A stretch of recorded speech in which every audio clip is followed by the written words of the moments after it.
তুমি যখন এই চিঠিটা পড়বে তখন আমি হয়তো অনেক দূরে চলে গেছি, না মরে যাইনি। তবে তোমার জীবনের গল্পে আমার আর কোনো অধ্যায় নেই, এটুকু বুঝে দিয়েই যাচ্ছি।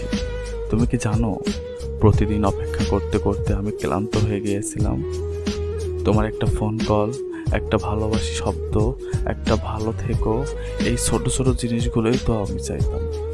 তুমি ছিলে ব্যস্ত, হয়তো কাজ নিয়ে, হয়তো অন্য কিছু নিয়ে, হয়তো আমি কখনোই তোমার প্রথম প্রিয় ছিলাম না। তোমার দেওয়া ভালোবাসার কথা আমি আজও মনে রেখেছি সেই কফির কাপে প্রথম স্পর্শ, ভেজা চোখে বলা আমি আছি তোমার জন্য, আর সেই প্রতিশ্রুতি কখনো ছেড়ে যাব না। তুমি তো ছেড়েই গেছো, সে আগের মতো না হয়ে বদলে গেছে।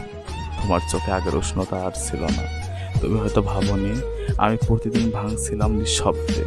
আমি অভিযোগ করে যাচ্ছি না, কারণ ভালোবাসা তো দাবি নয়, ভালোবাসা মানে তো স্বাধীনতা দেওয়া, আর আমি সেটাই দিচ্ছি তোমাকে। তোমার জীবনে যদি আমি বোঝা হয়ে যাই, তবে আমার চুপ করে চলে যাওয়াটাই শ্রেয়।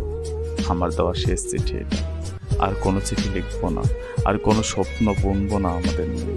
তবে একটা কথা মনে রেখো, আমি তোমাকে ভালোবেসেছিলাম নিঃস্বার্থভাবে।